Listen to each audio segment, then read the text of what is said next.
আজকে আমরা কথা বলবো এমন দুটো ফোনের ব্যাপারে যারা কিন্তু লোয়ার এন্ট্রি লেভেলের যে 5G ফোন সেই মার্কেটে কিন্তু দুটো ভালো কম্পিটিটর। দুটো কোম্পানি চায় যে তাদের এন্ট্রি লেভেলের যে 5G গ্রাহকগুলো হয় তাদেরকে ধরে রাখার জন্য। তো চলুন দেখা যাক কোম্পানি তাদের এই এন্ট্রি লেভেলের 5G ফোন দেওয়ার জন্য কি কি কস্ট কাটিংমেন্ট এই দুটো ফোনের সঙ্গে করেছে, তাই আমরা আজকে ভিডিওতে আলোচনা করবো। চলুন শুরু করি আজকের ভিডিও। প্রথমে আমরা যে ফোনটির নাম বলবো তা হচ্ছে মোটোরোলার তরফ থেকে মোটো G44 এবং অপর যে ফোনটির নাম বলবো তা হচ্ছে ভিভোর তরফ থেকে ভিভো T3 লাইট। দুটি কিন্তু প্রায় একই রকম প্রাইস সেগমেন্টে পাওয়া যায়। ডিজাইন এবং বিল করা যায় বলে দুটো ফোনই কিন্তু প্লাস্টিক ফ্রেম এবং প্লাস্টিক ব্যাক প্যানেল দিয়েই তৈরি। তবে মোটর ফোনটা কিন্তু তুলনামূলকভাবে ডিজাইনের দিকে অ্যাটলিস্ট ভিভোর থেকে হয়তো তুলনামূলকভাবে একটু বেটার বলে আমার মনে হয়, কারণ মোটর 3টে ভেরিয়েন্টই রয়েছে ভেগেল লেজার যুক্ত। অপরদিকে ভিভোর কথা বললে ভিভো ফোনটাতে দুটো কালারে অ্যাভেলেবল রয়েছে, ভাইব্রেন্ট গ্রিন এবং ম্যাজেস্টিক ব্ল্যাক নেল। ডিসপ্লে বললে কিন্তু এক্ষেত্রে দুটো ফোনেই দেওয়া হয়েছে কিন্তু একটা কস্ট কাটানোর ব্যাপার রয়েছে এখানেই, কারণ দুটো ফোনে দেওয়া হয়েছে একটা HD+ ডিসপ্লে। মোটর ফোনটা দেওয়া হয়েছে 6.5 ইঞ্চির একটা HD+ 120 হার্টজের একটা IPS ডিসপ্লে। অপরদিকে ভিভোর ফোনটা দেওয়া হয়েছে 6.56 ইঞ্চির একটা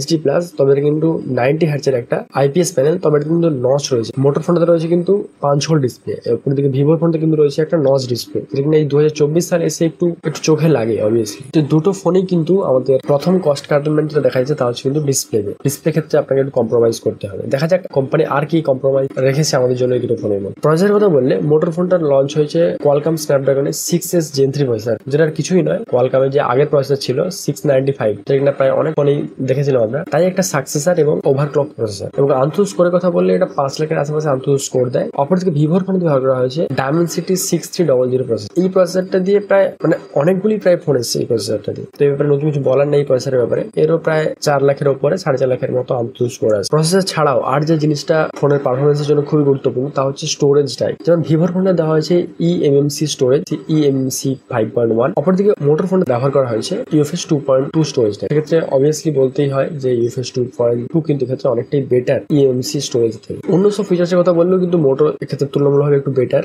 কারণ মোটর ফোনে দেওয়া হয়েছে ডুয়াল স্টিরিও স্পিকার, Wi-Fi 6 এবং ব্লুটুথ 5.1 এবং সেটাতে রয়েছে 3.5 হেডফোন জ্যাক, যেটা কিনা দুটোতেই রয়েছে। অপরদিকে ভিভোর ফোনটাতে ব্যবহার করা হয়েছে যথারীতি Wi-Fi 5 এবং সিঙ্গেল স্পিকার, এবং ব্লুটুথের ক্ষেত্রে এটাতে দেওয়া হয়েছে ব্লুটুথ 5.4 এর কানেক্টিভিটি, যেটা কিনা লেটেস্ট ব্লুটুথ 5.4। ক্যামেরা ব্যাপারটা বললে মোটোর ক্ষেত্রে মোটো এবং ভিভো দুটো ফোনে কিন্তু ব্যবহার করা হয়েছে একটা 50 মেগাপিক্সেলের মেইন সেন্সার এবং সেই সাথে রয়েছে একটা 2 মেগাপিক্সেলের ক্যামেরা। এবং সেলফিতে রয়েছে মোটর ফোনে যথারীতি দেওয়া হয়েছে একটা 16 মেগাপিক্সেলের সেলফি ক্যামেরা এবং ভিভোর ফোনে দেওয়া হয়েছে একটা 8 মেগাপিক্সেলের সেলফি ক্যামেরা। তো ক্যামেরা কোয়ালিটির কথা বললে দুটো ফোনের ক্যামেরা মেগাপিক্সেল একই হলেও দুটো ফোন কিন্তু ইমেজের মধ্যে কিছুটা পরিমাণ পার্থক্য আছে। মোটর যে ইমেজ কোয়ালিটি সেটা কিন্তু তুলনামূলকভাবে স্লাইডলি বেটার ভিভোর থেকে, এবং সেটা সেলফি ক্ষেত্রে প্রযোজ্য। আর ম্যাক্সিমাম ভিডিও রেকর্ডিং কথা বললে দুটো ফোনেরই কিন্তু মেইন এবং ব্যাক এই দুটো ক্যামেরা দিয়েই 1080p 30 fps ম্যাক্সিমাম শুট করা যায়। আরেকটা যে সেগমেন্টে দুটো ফোনের মধ্যে অনেকটা পরিমাণ পার্থক্য হয়ে যায় তা হচ্ছে ব্যাটারি এবং চার্জার ব্যাপার। ভিভোর ফোনটা ব্যবহার করা হয়েছে একটা 5000 mAh ব্যাটারি এবং সাথে রয়েছে একটা 15 ওয়াটের চার্জিং এর সাপোর্ট। এতে কিন্তু কোনো চার্জার নেই। অপরদিকে মোটর ফোনে দেওয়া হয়েছে একটা 5000 mAh ব্যাটারি এবং একটা 20 ওয়াটের চার্জার। ওভারঅল এই সেগমেন্টটাতে কিন্তু আমাকে অবভিয়াসলি মোটর ফোনটাকে অনেকটা বেশি এগিয়ে রাখতে হচ্ছে, কারণ ভিভোর এই যে বক্সে চার্জার না দেওয়া তার জন্য প্রাইস কম রাখা এই ব্যাপারটা কিন্তু আমার খুব একটা ভালো লাগে। এবার যদি প্রাইসের প্রসঙ্গটা বলি, মোটর ফোন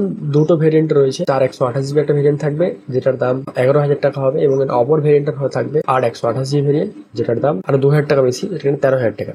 তবে এর মোটর ক্ষেত্রে একটা ব্যাপার রয়েছে, এর যে হায়ার যে ভেরিয়েন্ট থাকবে এটাতে কিন্তু মোটর যে স্মার্ট কানেক্টের ফিচার, স্মার্ট কানেক্ট যে ফিচার্স রয়েছে সেটা কিন্তু এই হায়ার ভেরিয়েন্টই মাত্র ব্যবহার করা যাবে, লোয়ার ভেরিয়েন্ট নয়। অপরদিকে ভিভোর কথা যদি বলি, ভিভো কিন্তু দুটো ভেরিয়েন্টই যথারীতি রয়েছে। এতেও 4 128GB একটা ভেরিয়েন্ট হবে যেটার দাম 10,500 টাকা। অপর একটা ভেরিয়েন্ট হবে 6 128GB ভেরিয়েন্ট যেটার দাম আরো 1,000 টাকা বেশি, অর্থাৎ কিনা 11,500 টাকা। তো যদি কনক্লুশনের ব্যাপারটা বলি, সরাসরি আপনাকে বলি, সেক্ষেত্রে দুটো ফোনের মধ্যে মোটর যে G45 এই ফোনটা কিন্তু আমার অনেকটা বেটার বলে মনে হয়েছে এবং একটা বেটার প্যাকেজ বলে মনে হয়েছে এই দামে। ভিভোর ফোনটা সবই ভালো ছিল, যদি ভিভোর একটা চার্জার এবং একটা নচ ডিসপ্লে না দিত সেক্ষেত্রে কিন্তু ভিভোর ফোনটা একটা ভালো প্যাকেজ হতে পারত। কিন্তু এই 2024 সালে দাঁড়িয়ে একটা নচ ডিসপ্লে এবং বক্সে কোনো চার্জার না দেওয়াটা এটা কিন্তু একটা খারাপ দিক এবং একটা ব্যাকডেটেড দিক এই ভিভোর ফোনটা। তো আমি আপনাকে অবশ্যই সাজেস্ট করবো যে যদি নিতেই হয় আপনি চেষ্টা করবেন মোটর ফোনটা নেওয়ার জন্য, কারণ মোটর ফোনটা একটু বেশি ভ্যালু ফর মানি এই প্রাইস সেগমেন্ট। তো আজকের মতো এই অবধি। আপনাদের হচ্ছে পরের কোনো ভিডিওতে চ্যানেল আসলে অবশ্যই সাবস্ক্রাইব করে রাখবেন, এবং এই দুটো ফোন সম্বন্ধে যদি আপনার কোনো কিছু